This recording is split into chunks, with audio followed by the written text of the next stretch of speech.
So welcome everybody. It's a pleasure to be here today for another webinar of the BRIA Institute. This is our 8th webinar this year in 2020. I am so excited to close the year with such a passionate topic and such an amazing person to talk to us about the connection between prosperity and innovation. So I'm happy to have you, Cristomara, with us. Thank you so much for joining us. Thank you, Adriana, for having me. Thank you. So this is BRIA Institute Leadership Series, so the future of leadership. And the webinar today is how to drive prosperity through innovation. So what is BRIA? BRIA is a startup. It is a think and do tank, or an action tank, as Cristomara also likes to call it. It's a benefit corporation in the United States. We bridge innovation, practice, and purpose to inspire leaders to change organizations and create what we call an impact economy.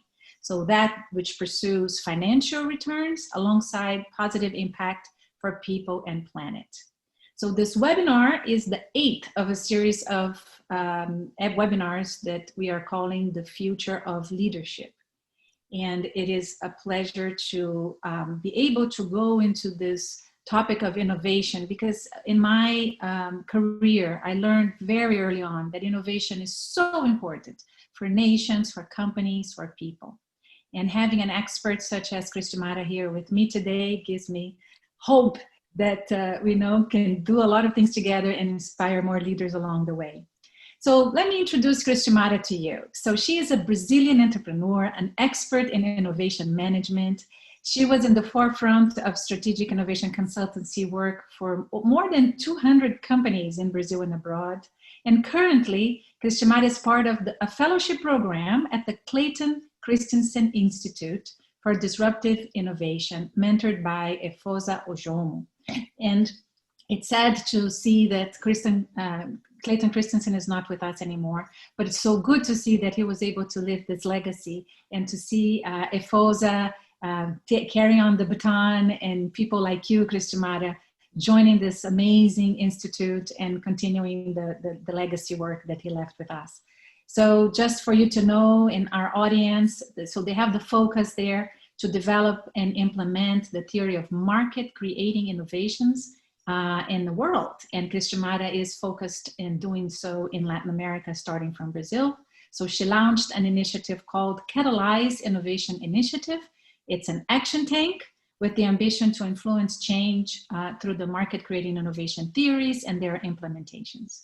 So couldn't be in a better moment for us to discuss this topic and for her to launch this initiative, because we were already living the 4th industrial revolution, as the World Economic Forum points it. A lot of change in the way we live and the way we work, the way we socialize and connect to other people. And we have a global pandemic that is still with us, and probably the first of others that will come. So the level of complexity has increased dramatically and will continue to increase, but we shouldn't get desperate about it, because there's hope right at the end of the tunnel. We also have been seeing a lot of change in capitalism towards a more stakeholder approach, giving really value and impact, positive impact to all stakeholders, not only the shareholders. And I like to also mention a good friend of mine, a futurist. Her name is Edie Weiner, and she has been telling me for a while now that we are going towards a capitalism that is more transparent, which she calls a public capitalism. So what companies do, whatever they decide to invest in, how they spend their money, how they hire their people, what their causes are, is everybody's business. Everybody's looking. And with the power we have in our hands right now with technology, innovation, we are the citizen of the future that can really be a stakeholder in this process and issue our opinions so fast with our cell phones these days. So the rise of the citizen stakeholder, as Bernard Aron really depicts so well in his book, A Digital Lobby. So with that, before I pass the floor to Cristomara, I wanted to take the temperature with our audience and see how you feel about innovation. So we have a poll here to get started, to get warmed up, and I would love for you to please answer. What do you expect when you invest in innovation? So number one, to generate profit and increase competitiveness. Michael Porter, I think, taught us that. To access new markets. Another one, to achieve better performance indicators, or to generate impact via social development. So please click on the answer you prefer, and we're going to see what the result is in just a second. Good. So we have, okay, our audience is really geared towards social impact, Cristimara, but also to achieve performance indicators. I think Michael Porter did its thing, but now it's your turn and Clayton Christensen's turn to show how innovation and prosperity can be more connected than ever. So thank you all for responding to the poll. And with that, I will pass the floor to Cristimara with the following question. So first, Cristimara, tell us about your professional trajectory with innovation, how you connected with the Clayton Christensen Institute, because this is amazing, and comment on the answers we got from our audience regarding the benefits of innovation. The floor is yours. Oh, thank you so much, Adriana, again. Thank you, BRIA Institute, for having me. It's an honor and a pleasure to be here today with you and tell you a little bit about my own experience and my path through here. And I had been leading an innovation management consulting service company in Brazil for more than 13 years. And about 3 years ago, my family and I, we decided to move to Boston area. And that time I was looking for something else. During my time as a consultant, I could provide many insights to my clients, and they could have their innovation efforts in a more efficient way. But however, there was a missing piece on that for me. Like I was intrigued why, after so many years of having a massive innovation investment in Brazil, that's where I was, we kept as a country with many social and economic problems. And we just saw this morning that the Legatum Foundation launched the last prosperity index. And just to have an idea, talking about Brazil situation, in 2010 we are in the 56th position, and now in 2020 we dropped down to the 7th position. So the situation, even though the investments in innovation, private investment in innovation, corporate investment in innovation in Brazil has been increasing the last 10 years, our prosperity is not increasing in the same level. On the contrary, like it's dropping down. So with that in mind, I'm like looking for this missing piece, like why we have been investing so much and not getting the good results that we could expect. I started exploring how to connect corporate innovation and social development. And in 2019, I was certificated by Babson College in Corporate Social Innovation Studies. And in the beginning of this year, 2020, just after Professor Christensen passed away, unfortunately, I had the chance to meet Efoso Jomo, that is the Global Prosperity Leader at the Christensen Institute. And he accepted, fortunately, he accepted to guide me through the latest Professor Christensen theories about the prosperity paradox and how the innovation could lift nations out of the poverty through what they call the market creating innovations.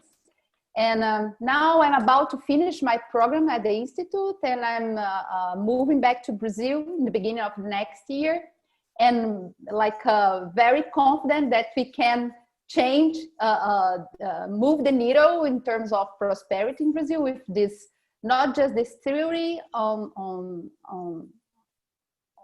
my hand, but also launching this initiative that Adriana mentioned, that the main goal is to promote a new view on how to drive our innovation efforts over to the prosperity. And considering the poll, usually it's the opposite. I used to launch the same poll in my last webinars and workshops, and usually it's the opposite. It's like a more profit and competitive advantage. That's like on top of the the ranks, but I'm glad to hear at this forum that we are looking for more social development and prosperity. But it's funny because when you see this two different perspectives when we talk about innovation driving profit or innovation driving prosperity, is like Milton Friedman, 30 years ago, and 50 years ago, telling that the main purpose of a company is to make profit. And now we have Larry Fink from the BlackRock saying the opposite, the main purpose of the company should be to have a purpose, so not to just drive profit, but also to make impact in their community, in their regions, what they are placed. So, and profit and purpose from my perspective, they can walk hand in hand. So that's what I want to talk about today when we describe the market creating innovations theory. Yes, and this is the book, you guys, if you haven't seen it yet, The Prosperity Paradox, written by late Clayton Christensen and Efosa Ojomo also, and Karen Dillon, so 3 co-authors. And although Clayton Christensen is not with us, we have Efosa, we have Karen, and we have Cristimara, and now we're going to have many more people talking about it after this webinar, because we're going to learn that it is so important to measure to be able to get results. And the Legaton Institute is measuring, has been measuring this for over a decade. And they have so many great ways of demonstrating to us what matters in terms of innovation. But how do you break the paradox, which the book talks about? Because what Clayton Christensen pointed out was, yes, prosperity was increasing before 2020. Now we have a different reality, and we'll talk about that later. But the trend was there. It was increasing. However, it was increasing more in the already prosperous countries and less in the not so prosperous countries. So the gap, the difference between the most prosperous and the least prosperous was also increasing. And Clayton Christensen nailed it when he said, the only way to break this paradox, to solve this problem, is by focusing on innovation, but not in any kind of innovation. There is one kind of innovation that he highlights, which is the market creating innovation. So, Cristimara, please enlighten us. What is this market creating innovation, and how can we go about making it happen? Not waste another minute. Yeah. Professor Christensen, he classifies the innovations in 3 different types according to their economic impact. And I will explain each one in sequence, starting with the market creating innovations, but just to have the 2 other types in order to differentiate why market creating innovations are so important for this economic development that we are talking about. Market creating innovations are innovations that transform complicated and expensive products into products that can be simple and affordable. And so many more people in society can have access to them. In so doing, these innovations create a new market where they are introduced because they target non-consumers. This is the main concept of the market creating, or the main target of the market creating innovations, to focus on non-consumers. So it's a different type of lens that we should use. They also serve as a new growth engines for companies, and sometimes are described as disruptive innovations. I think that's the most famous theory of Professor Christensen. And a simple example of the type of innovation is the smartphone. From needing millions of dollars to get access to a computer today, with less than $50, I would say, many of us can purchase a smartphone. So this innovation also, they have the added benefit of creating jobs and serving as a foundation for sustaining economic development of a region. And this is probably what differentiate from the perspective of the Legaton Institute in terms of prosperity, because Professor Christensen focus on the amount of jobs that this type of innovation that can create, and the prosperity is related to the amount of jobs that this type of innovation can create. This can provides like a social mobility that is not like considering that index that the Legato Institute launched year by year. So this is a little bit different classification, but the same way is, I think the main goal is to generate social and economic development. I don't think it's deeper. I think it's different. I think it's just deeper, because the Legato talks about the importance of innovation, but they don't specify that there is a difference in the effects of the innovations. Yeah, what we're describing here is the pull effect that this kind of innovation has, right? Yeah, but I think when I talk about the small difference between the Legato perspective and Professor Chris's perspective, it's about the jobs creation. So that's the main point that the Professor Christensen highlights in this theory. So I would say that. Right. No, and you're absolutely right. And he also has a trajectory of working with job creations since, you know, he even coined the process to find the jobs to be done, which helps do that. And we'll get back to that later. But let me not distract you. Go back to your cases. No. What are the cases that explain what the market creation innovations are, so people can really about the smartphone, right? Yeah, I will keep with the smartphone just to explain the other two types. That's the best way to differentiate the market creating innovations for any other type of innovation. So the second type that Professor Christensen describes is the sustaining innovations. These innovations make good products better. They are performance improving innovations that target existing consumers. So it's a little bit different from the market creating innovations that target the non-consumers that we mentioned before. And these innovations are also important as they keep companies relevant and competitive. However, they typically don't have a robust impact on the growth of an organization or an economy as a market create innovations. If we stick with the smartphone example, examples of sustained innovation that category are a better camera, more memory in the phones, faster processor speeds. They create also few new jobs, if any, but as I described it, they are important because they keep companies relevant. Imagine if none of our smartphones had cameras or GPS, but rarely can they sustain an organization for the long term. They have a different purpose in this case. Like the purpose is to sustain the current market share, but not for the long journey. They are not efficient for a company or organization, or even the economy of a country, for example.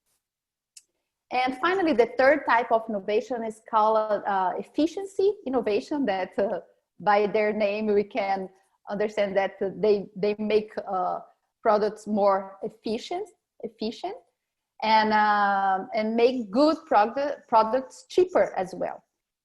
They enable organizations do more with less resource. They are cut the costs of the products. And they target also existing consumers as the sustaining innovations. And much like sustaining innovations, they are also important in that they keep companies efficient. But they have a different impact on organizations and economies. They free up cash flows. Of course, when we are reducing costs, you can have more cash. But these innovations are designed to make a company more money in the short term.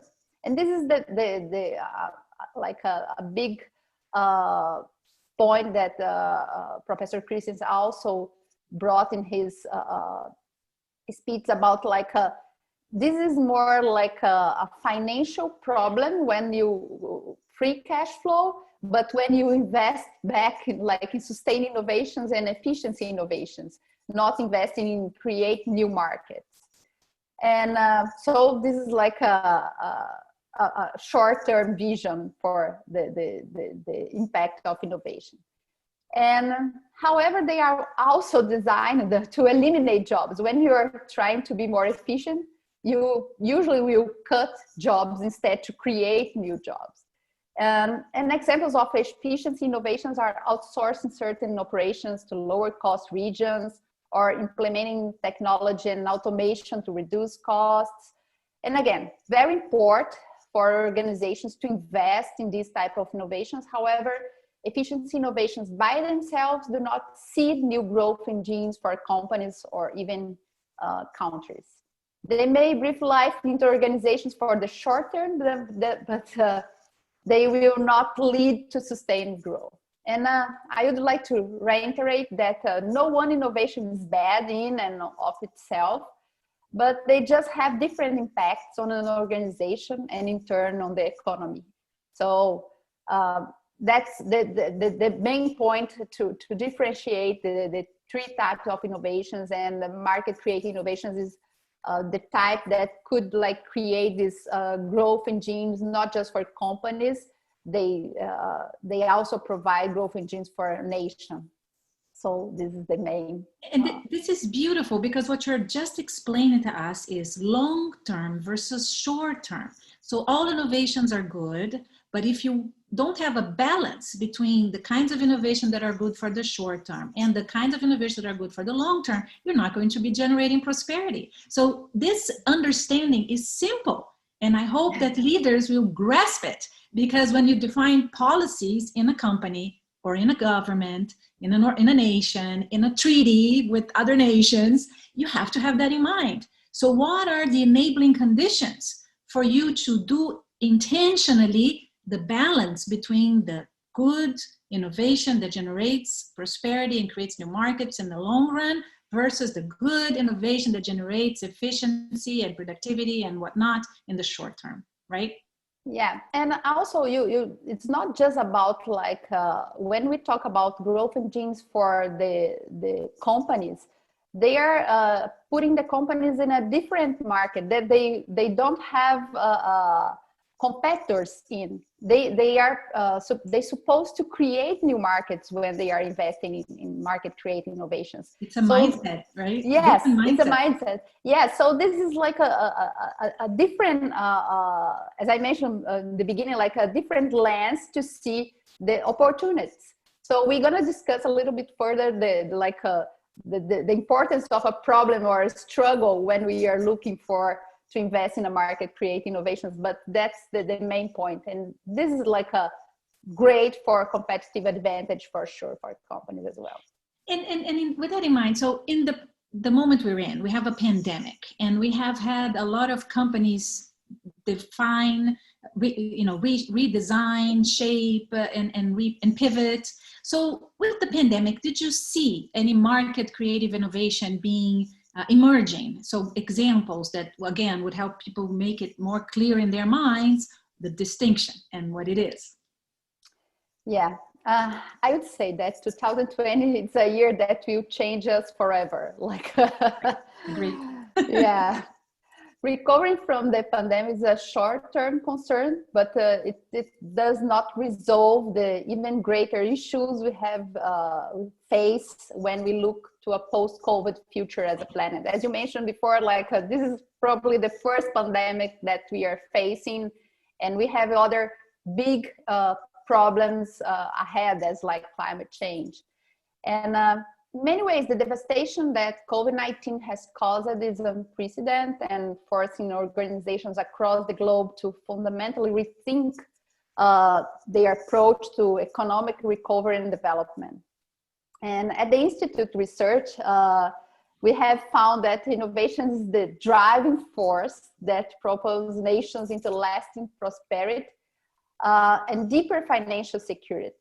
So the main difference that I would say in terms of examples, when we talk about the innovation force during the pandemic, you can see companies like investing in to create like philanthropic actions like donating masks, donating the equipment, but some others are taking this as an opportunity. When others see problems, they see opportunities, or so they are like redirecting their production to produce, for example, alcohol, like hand sanitizers, or to produce even like equipment to fix equipment. We saw like many automotive companies in Brazil redirecting their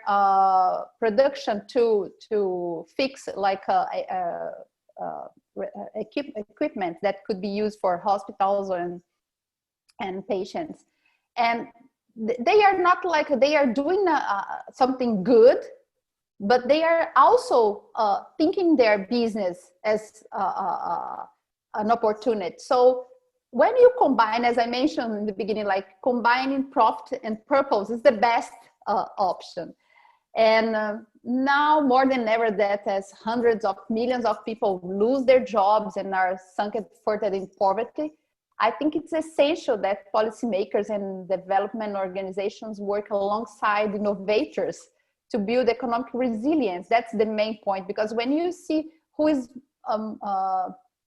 deeply suffering with this pandemic, you see like people in poverty regions, and if you don't create like economic resilience, the next big wave that we face, like climate change or another pandemic, they will suffer more and more. And creating like not just this economic resilience, but also sustainable development in those countries that have been hardest hit by the pandemic. So I think that's the main thought that, and I like the way that the Institute, and based on Professor Christensen's theories, that usually they don't look for something for the correlation effect, but always provoking us to see what caused what. And for example, in this case of the prosperity paradox, like the market create innovations, the main question is what caused prosperity to take root, and how can it be engendered in impoverished communities? And I'm not like blaming who is like doing this social impact through philanthropic money, but alleviating poverty is not the same as creating prosperity. Right. So we need to start thinking differently when we are trying to make impact or to create prosperity. So this type of philanthropic action can be good for the short term, but not in the long term. So that's the main point that prosperity paradox is based on. Yeah, and the example in the book that EFOSA was related to building the water wells, which is philanthropy, versus the cell phone, which is a business venture, right? Is very clear to demonstrate the difference, correct? Yes, yes. Also, we have a fantastic case that happened in Africa. In 2000, we had more than 2% of the African population accessing cell phones, like telephones. And in 2017, more than 75% of the country has access to cell phone. And what changed this reality? It was an entrepreneur, that Mo Ibrahim, that creates Celtel. That's a cell phone company. And many people told him, "Oh, you are crazy. There is no market over there. Nobody is able to buy a cell phone over there. They don't have the consumer power to buy a cell phone, or even like you will not have the infrastructure necessary to implement like the mobile phone industry over there." And the opposite happened. So he created a market that today is bringing more than $100 billion to African countries. So this is what we are talking about. It's a concrete example, and it's, you know, my mind is going nuts here. It's a different way of using the calculations we make in business for a total addressable market. So don't look at the existing market, but total addressable market to be created, right? Yes. You look for barriers to consumption instead to look for who can afford your product. You or already buy something similar and just take market share from competition. So crazy, crazy mindset shift. Crazy. And that reminds me of the jobs to be done, because there's so much job to be done here in the world. And Clayton Christensen beautifully put the two together. So I'm wondering here if, you know, this is such the jobs to be done framework created by Clayton Christensen is such a powerful framework to understanding the situation. And how do you explain this connection? How does jobs to be done connects with market creating innovation? Please explain to our audience. Yeah. First of all, I just introduced how they connect to each other. I love to say that when you're looking for a non-consumption situation, you need to look for, as I mentioned, barriers to consumption and struggles. People are struggling with something that are avoiding them to make progress in their lives. And to address this struggle, you need something simple: empathy. And the jobs to be done theory is about that in this situation. It's about empathy. And the theory of the jobs to be done in a framework for better understand is a framework for a better understanding the customer behavior. But when we are focusing on market creating innovation or a non-consumption market, you need to understand what is this behavior behind that problem that is like highlighting in front of you. And usually, like as you mentioned, like while conventional marketing focus on market demographics or product attributes, the jobs theory goes beyond superficial categories to expose the functional, social, and emotional dimensions that explain why customers make the choice they do. So people don't simply buy products or services; they pull them into their lives to make progress, as I mentioned. So it's about that. And Professor Christensen called this progress the job they are trying to get done, and understanding this opens a world of innovation possibilities. And understanding this job for which customers hire a product that is like a product, it's hired, not just bought,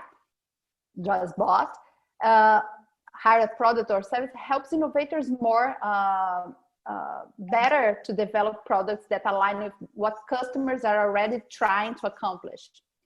And among others, this applies to, you can apply the jobs to be done theory to many situations like students, teachers, as parents, as patients, as physicians, and as well as underserved and underprivileged populations for whom solutions are often misaligned with their true priorities. And especially talking about the market creating innovations and non-consumption market, a market that doesn't exist yet. No? And the jobs to be done theory demonstrates to be very helpful. And I love the framework that TIFOSA create to address and to develop the market create innovations. And I would say like very quickly what he proposed that first, look for evidence of market creating opportunities, as I mentioned, like looking for struggles, looking for barriers to consumption, and the barriers could be not just money, that's the common sense. Okay, somebody cannot buy a product or a service because they don't have money to afford that product or service, but not just about money. Can be time, can be skills, or can be access. So those are the 4 barriers of consumption that TIFOSA and Professor Christensen address in order to look for market creating opportunities. Second, you need to confirm the potential market if it is significant. So you can in some ways measure how is the size of that non-consumption market and see if it's like a viable one to invest in. And third, develop a new value network to be profitable and serve new consumers. As I mentioned, the case of Celtel in Africa, he didn't have like the necessary infrastructure to develop a mobile phone industry over there. So it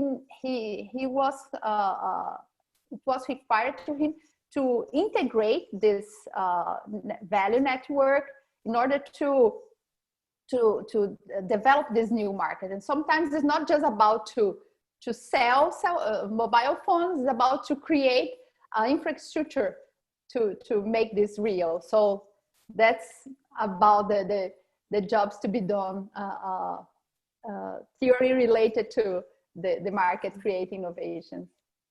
And I am so happy that at BRIA Institute, we have a partnership with Baita Aceleradora in Brazil, and they have been using this methodology of jobs to be done to help the startups align this purpose, this bigger way to address their businesses in the right way. So I'm so happy that we're doing that at BRIA already. But also, as you speak, I am thinking of systems thinking. That's something also that we care about at BRIA. Because when we were talking about the challenges that this company faced in Africa to get started, they had to do what we say, zoom out and not go the traditional way and look for other systems that were part of the problem and the situation there. And in doing so, they probably found alternatives that the traditional mindset, very analytical, very, focused, zooming in, wouldn't see. So the beauty of this methodology, combining the two, the jobs to be done with the market creating innovation, is also systemic, because you step out, you look for other systems related, the patterns that are there, the values that drive those systems, and you create your strategy based on that. So it's a journey of asking questions. It's a journey of trying to understand the problem, not to solve the problem. Because again, technology evolves, solutions vary, and you can't be married to the solution, which is the Bible or the mantra of the entrepreneur. You have to be married to the problem. You have to keep constantly asking yourself questions to better understand the situation with no judgment, right? Yeah, I would add 2 points in your what you just said, because first, when you talk about the strategy to implement the market create innovations, you cannot have like a deliberate strategy only, or like a fixed strategy. You need to have like a very flexible strategy, because every next step is a big surprise. It's like a high risk investment for sure. So you need to be flexible with your strategy, not just to print it out and say, oh, I'm gonna follow this strategy until the end, otherwise you're gonna fail in the first step. And talking about like this process to focus on the problem, like to be married with the problem, not with the solution. And I love this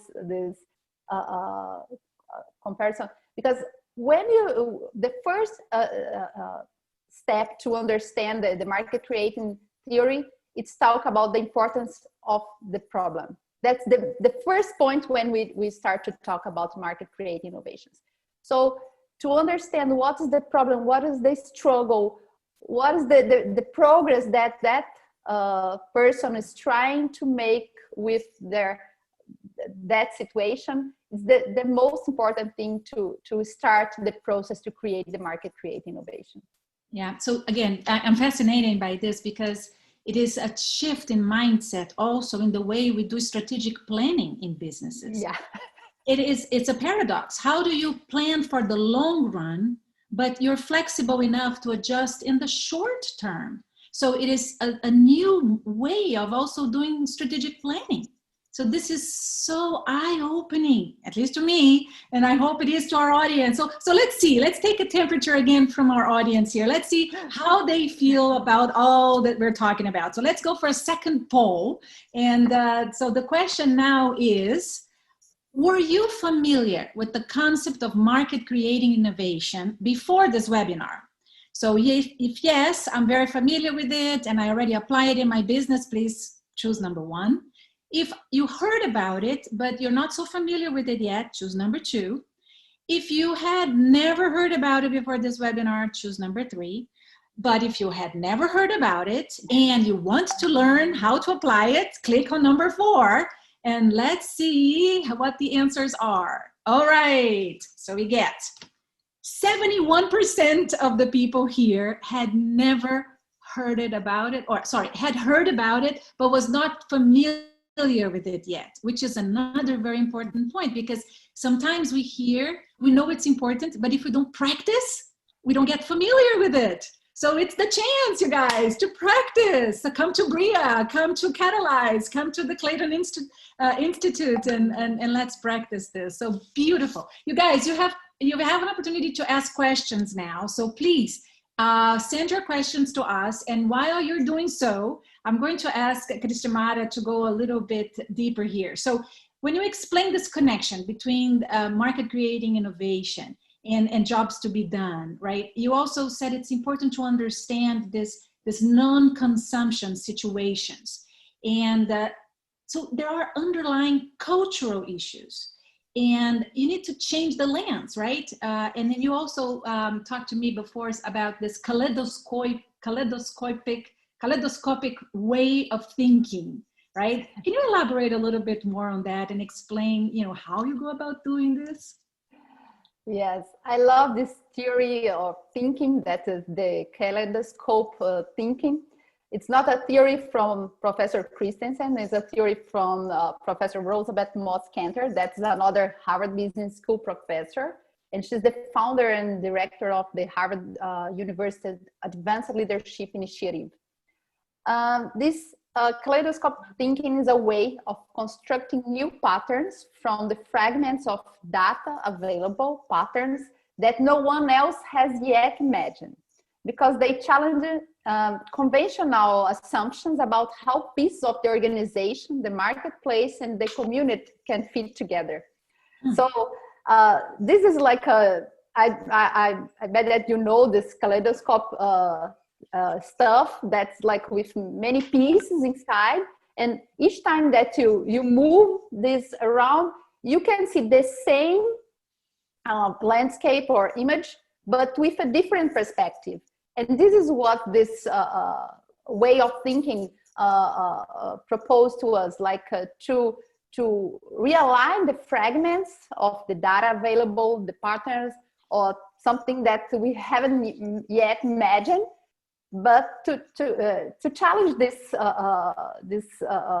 previous assumptions that we have. So putting together organization, marketplace, and community, and making this working together. And innovators, especially those looking to implement the market creating innovations, they need to shake up their thinking as though their brains are a kaleidoscope, permitting that array of different patterns all out of the same reality.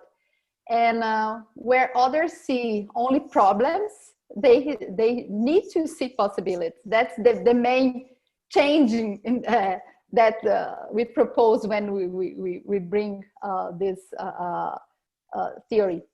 And I had led to the end for my final remarks my favorite quote from the Professor Christensen, but I think this is the right moment to say that. He says that we do not have all the answers to the struggles in our world, but we do know that one rarely finds what one is not looking for. So we need to look for these opportunities. Otherwise, we cannot change our views or our way of thinking in traditional way. As you mentioned before, like it's a totally different way of to put together the strategy, the business model, and the main opportunities to invest. So yeah, I love when you said align or realign the fragments. This is so systemic. Yeah. ask the questions all the time. It's a journey of asking questions. Like Daniel Walls also said in one of the interviews that I'm fascinated by, said, it's a journey. It's a question-centric journey of a leader, right? I'm so excited about this. So systemic, and we're on the spot here to make this huge change in the world happen with this. And I have a question from the audience here that I would like to pose to you. So we have a question.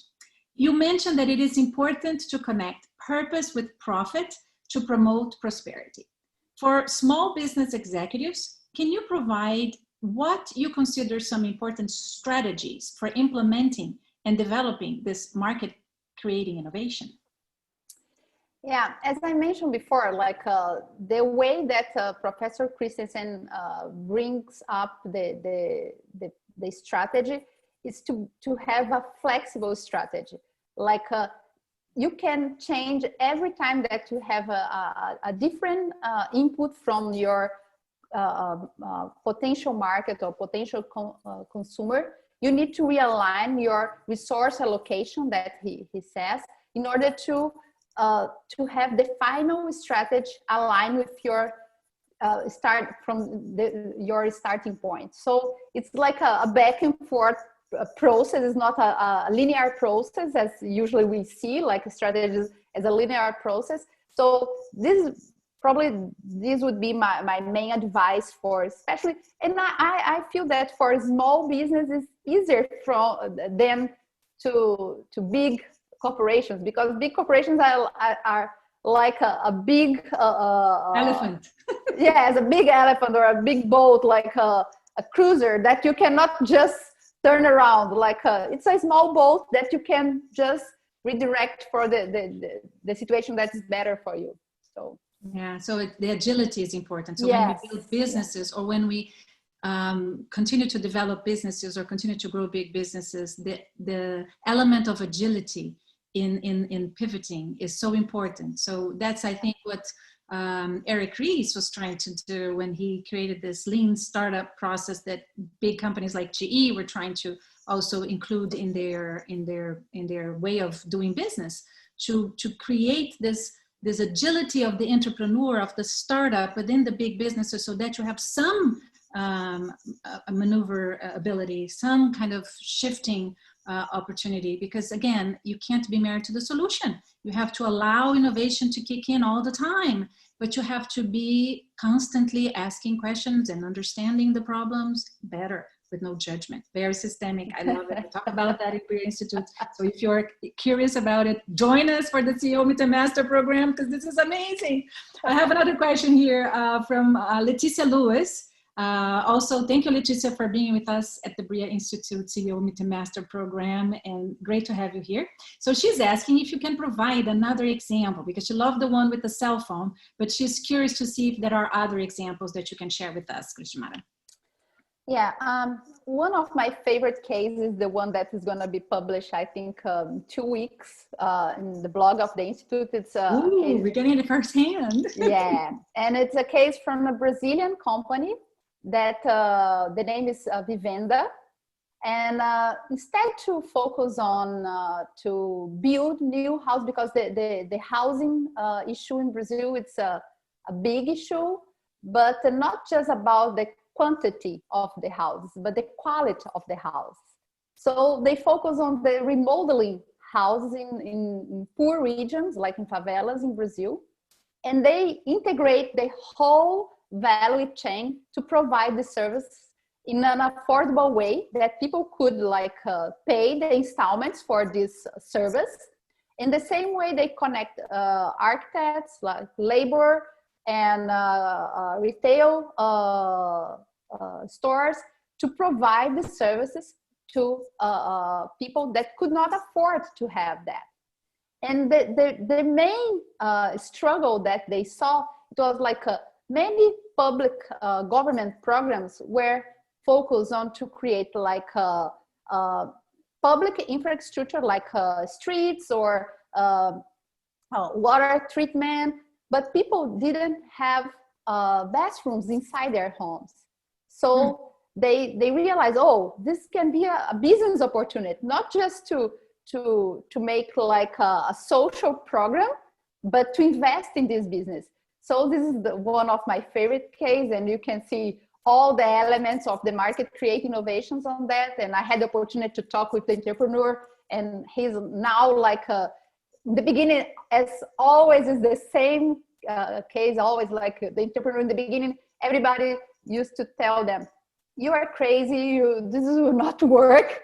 But at the end, he's doing a really great job. He's now he designed a digital platform when he can connect all those stakeholders of the process, but also he's like opening this platform to other small vivendas that he calls, like that can use the same system to provide the same type of services in other regions in Brazil, not just in São Paulo region that they are located. So this is an amazing case that I love. Beautiful. Stay tuned to learn more about this.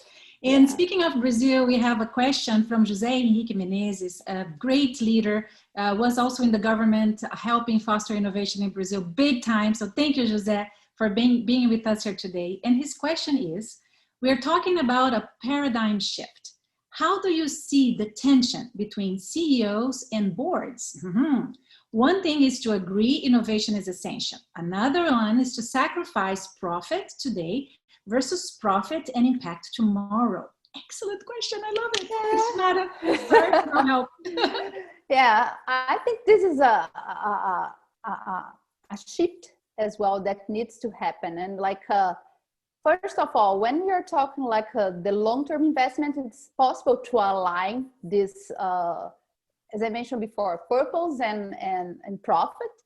But of course needs a shift. And I start to see, at least here in the US, it's very like it's getting more like a mainstream to talk about the shared value or the importance to create value, not just for the shareholders, but also for the community that the companies inserted. But like I still feel that in Brazil we have a long way ahead to make this shift, but I'm confident and optimistic that we will be able to demonstrate that if we not align the both situation, we will not be able to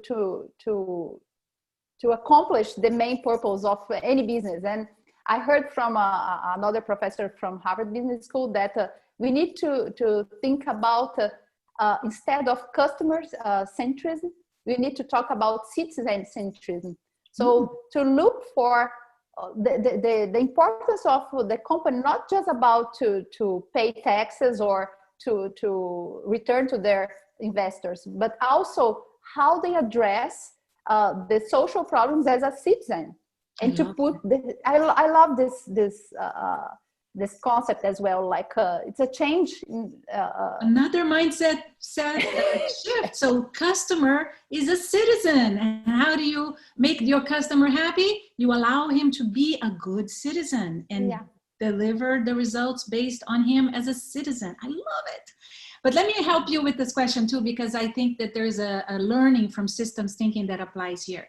When we study systems thinking, we learn that we're not to be judging the situation. So I would first question the use of the word sacrifice profits, because if you put sacrifice, you're already judging that this is bad. But if you look at it with different lenses and no judgment, you will see that this tension between the CEO, the executive, the management team, and the board can be healthy, and change can happen from the conflict, from the tension. So I'm not saying to be always stressed in the tension, but the good tension will cause people to see that something needs to be done, and they together can align with a higher purpose in mind towards the common direction. So systems thinking applied to business is that no judgment, tension is good for promoting change, if you can think of bigger systems aligned with it. And again, the role of boards is so important. The governance models also, mindset shift, We have to make sure we have good governance in place to allow this tension to be a healthy one, to provoke change in a good way, and to make sure the board members are there asking the executives, okay, how are you looking at the long term? What are the impacts for the long term? What are the impacts for the citizen stakeholder, right? And make sure those benefits that the executive gets are tied to those kinds of metrics. So this is all that's happening today that can happen even faster, and learn so much from what you're doing, Cristiomara. So I really thank you. We're getting almost to the end of it, and I'll let you have some final words here. But I wanted to also make sure we get what the Legaton Institute is saying with their 2020 index results. They're saying that the decade prior to COVID-19, we had prosperity rising. That was rising continuously. People's lives were improving. We had better education, living conditions, health was improving, except in North America. Also, they were saying that the economies were more open. We had improvements in communication, infrastructure, transport. We strengthened the property rights, protection to investors. We increased access to finance. So those were all very good, important things to do. We also had improvement in social capital. However, we didn't have as much progress in governance, and personal freedom was also stagnating. So those are points of attention. And we were speaking about the importance of good governance right now, right? So what they're saying is that this extensive restrictions on international investment, they were kind of acting like a brake, right, for economies to open room across the world. And there has been challenges, more so in Asia Pacific, Western Europe, and North America. But the beauty is that in order for you to drive prosperity, yes, you have to continue to invest in education, health, look at systems, and they talk about the importance of innovation. So my final takeaway here, Cristiomara, and please correct me if I'm wrong, is it is time for us to measure, and the Legaton offers us very important metrics that go beyond GDP to really see what matters, but focus on one kind of innovation, which is market-created innovation. Yeah, for sure, Adriana. It was a really pleasure to be here and to share with you a little bit and your amazing audience, a little bit about the market creating innovation theory. And I'm keeping optimist and looking for the new developments that I could bring to the Brazilian environment with the Catalyze. So follow us. We are trying to cause a good impact in the Brazilian situation in terms of to bring prosperity through the realignment of the innovation investments. And I'm so happy to be in this journey. And this is like to align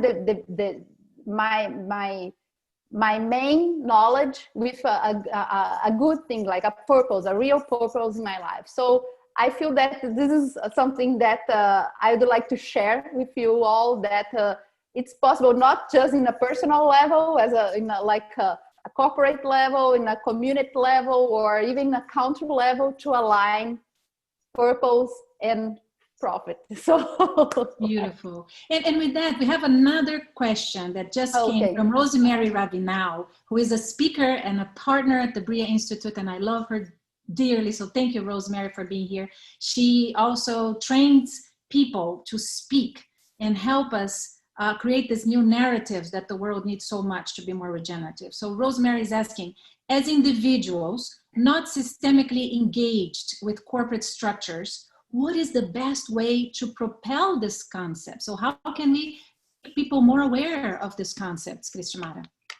Yeah, spread the word. Like I would say that's the best thing. Like the main, as I start to talk to FOSA, and the Catalyze initiative is like a original idea from FOSA, because since the beginning he was telling me, I don't want just to write a second book, because this first book doesn't teach entrepreneurs how to implement the market create innovations. So his dream was to create like a MCI labs, that he would call that time, that catalyzes actually a MCI lab that I'm bringing to Brazil.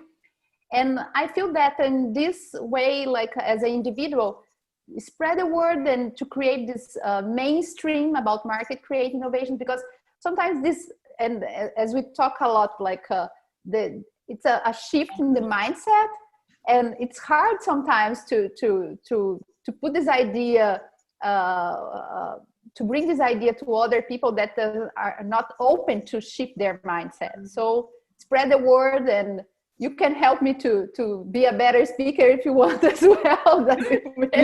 You can always improve. But I wanted to close by showing one piece of information here. If you want to learn more about how to think systemically, how to apply everything we're talking about here, join us at the BRIA Institute for the program that we call the CEO Meet and Master.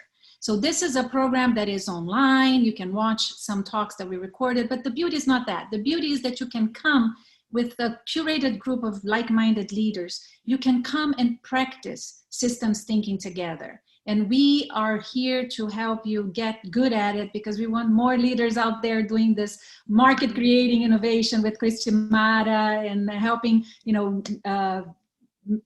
bring it to force this amazing approach that is the legacy of Clayton Christensen. So Cristimara, thank you so much for being with us. Audience, thank you so much for the wonderful questions and for being with us. Stay tuned for more of BRIA Institute in 2021.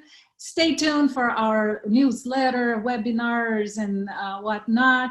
And watch this again, share this video if you liked it, because we need more people to know about market creating innovation. And for sure, support Cristimara in the wonderful work she's doing as a fellow of the Clayton Christensen Institute and as the leader in Catalyze. Thank you, Cristimara. Thank you so much, Adriana. It was my pleasure to be here. Thank you, audience. Thank you, everybody. Thanks, everybody. Stay tuned. See you soon. Bye.